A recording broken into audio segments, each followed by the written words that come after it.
අපේ සිහින YouTube channel එකට ඔයගොල්ලන්ව ආදරයෙන් පිළිගන්නවා. අද අපි රුලන් ඉඩ්ලි හදමු. මේ රුලන් ඉඩ්ලි උදේ ආහාරයට වගේම රාත්‍රී ආහාරයටත් අරගන්න පුළුවන්. හරිම පෝෂ්‍යදායකයි. සාමාන්‍යයෙන් උඳු වලින් ඉඩ්ලි හදනවා වගේ නෙමේ. රුලන් වලින් හරිම ඉක්මනට හරිම ලේසියෙන් ඉඩ්ලි ටික හදාගන්න පුළුවන්. එහෙමනම් අපි බලමු මේ රුලන් ඉඩ්ලි හදන්න අපිට මොනවද අවශ්‍ය කරන්නේ කියලා.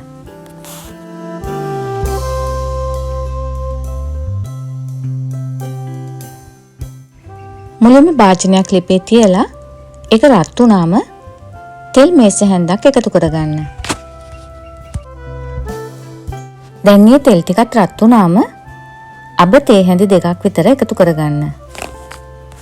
ඊළඟට සෝදුරු තේ හැන්දක්, උඳුරට තේ හැඳි 3ක්, කඩල පරිප්පු තේ හැඳි 3ක් එකතු කරලා හොඳට කලවම් කරලා ටෙම්පරාදු කරගන්න.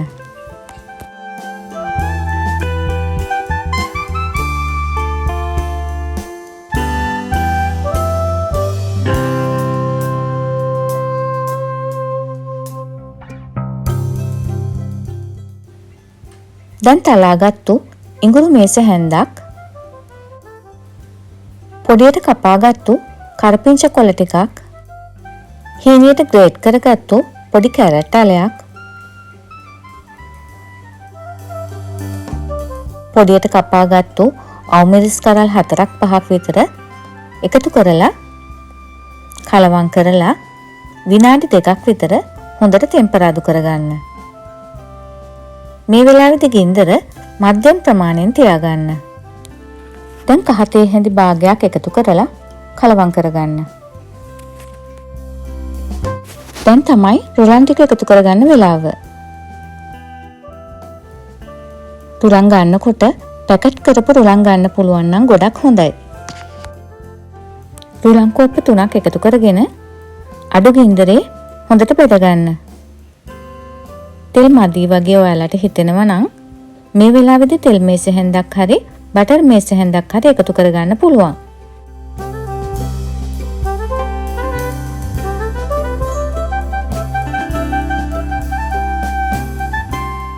විනාඩි 3-4ක් බැදගත්තම ඇති.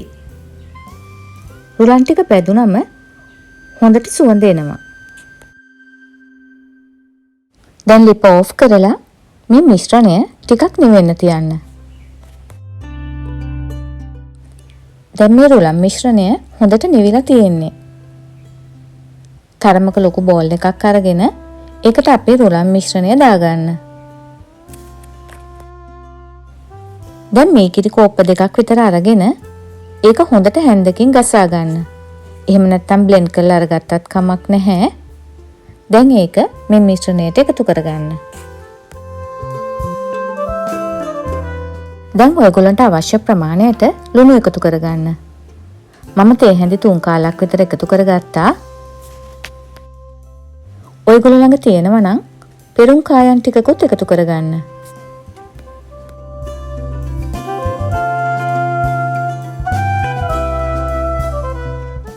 දැන් බේකින් සෝඩා තේ හැඳි 3 කාලක් විතර එකතු කරගන්න.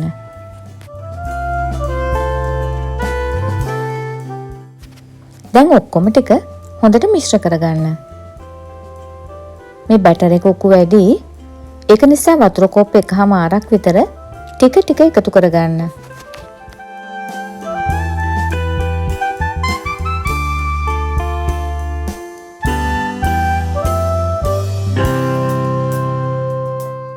වතුර කෝප් 1/2ක් එකතු කරලත් ඔයගොල්ලන්ට බැටර් එක උකුයි වගේ දැනෙනවා නම් තව වතුර කෝප්ප කාලක් හරි භාගයක් හරි එකතු කරගත්තට කමක් නැහැ.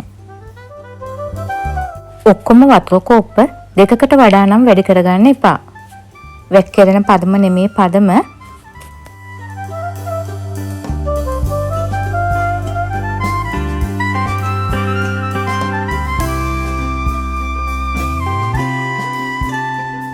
දැන් හොඳට කලවම් කරගත්තු බැටර් එක පියනකින් වහලා ඒක උඩින් සර්වියට් එකකිනුත් වහගන්න.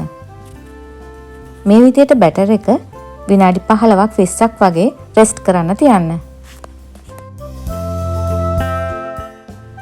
විනාඩි 15කට විතර පස්සේ මේ බලන්න අපේ බැටර් එක.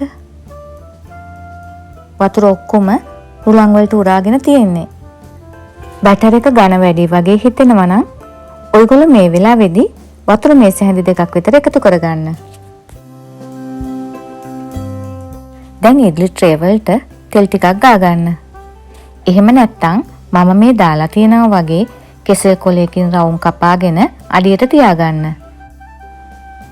දැන් ඒකේ අඩියට කජු පළුව ගානේ තියාගන්න. මේ වෙනුවට ඔයගොල්ලන්ට රට කජු, පීනට්ස් වගේ තියාගන්නත් පුළුවන්. මේ මොකුත් තිබ්බේ නැතත් ප්‍රශ්නයක් නැහැ.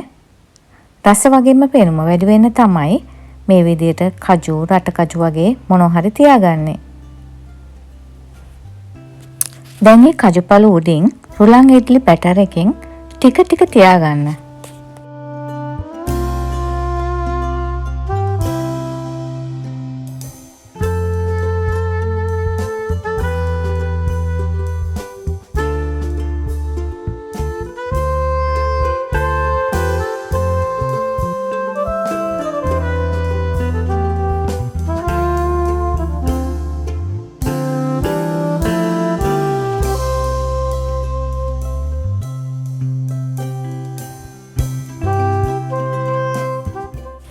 ඉඩ්ලි කුකර් එකේ තව ට්‍රේ තියෙනවා නම් ඒ ඔක්කොටම මේ විදිහට බැටර් එක එකතු කරගන්න. ඔයගොල්ලන්ට මේ වගේ ඉඩ්ලි ට්‍රේස් නැත්නම් ඔයගොල්ලන්ට පුළුවන් අපි තේ බොන කෝප්ප වලට මේ මිශ්‍රණය දාලා ඒක රයිස් කුකර් එකේ හරි ස්ටීමර් එකක හරි තඹ ගන්න. ඔයගොල්ලෝ මේ විදිහට කරනවා නම් ඔයගොල්ලෝ තේ බොන කෝප්ප වලට වටේට තෙල් ටිකක් ගාලා ඒක උඩින් මේ විදිහට කෙසෙල් කොලයක් තියාගන්න. එතකොට කරදරයක් නැතුව ලේසියෙන් ගලප ගන්න පුළුවන් වෙනවා.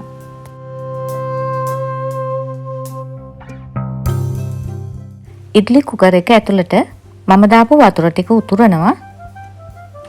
දැන් ඒක ඇතුලෙන් රුලන් ඉඩ්ලි ට්‍රේ දෙක තියාගන්න. දැන් පියනෙන් වහලා හුමාලෙන් විනාඩි 15ක් 20ක් විතර තඹ ගන්න. විනාඩි 18කට විතර පස්සේ මේ බලන්න අපේ ඉඩ්ලි ටික. දැන් ටූත් පික් එකකින් මේ විදිහට ඇනලා බලන්න. ටූත් පික් එකේ ඉඩ්ලි ඇලෙන්නේ නැහැ කියන්නේ හොඳටම තැම්බිලා. දැන් ඉඩ්ලි ට්‍රේ ටික එළියට අරගන්න.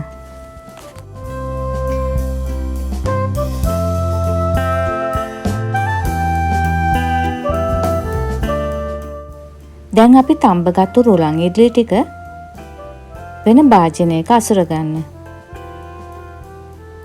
මේ විදිහට ඔක්කොම ඉඩ්ලි ටික හදා ගන්න.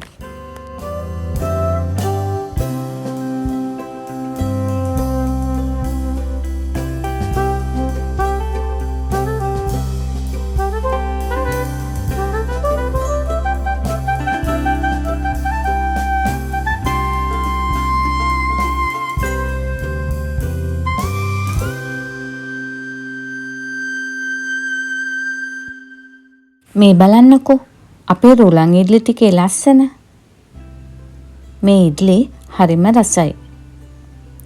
මේක ඔයගොල්ලන්ට චට්නි එකක් එක්ක හරි සාම්බාරුවක් එක්ක හරි කන්න පුළුවන්.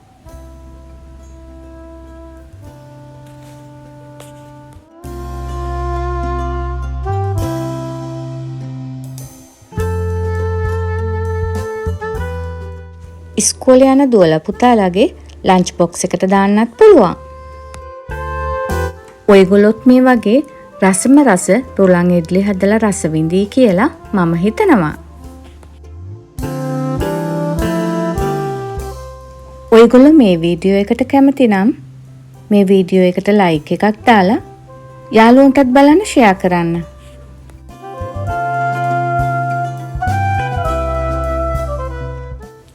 ඔයගොල්ලෝ තවම අපේ සිහින YouTube channel එක subscribe කරලා නැත්නම් මේ වීඩියෝ එක පහලින් තියෙන subscribe button එක press කරලා ඊට පස්සේ එන bell icon එකත් all කරන්න.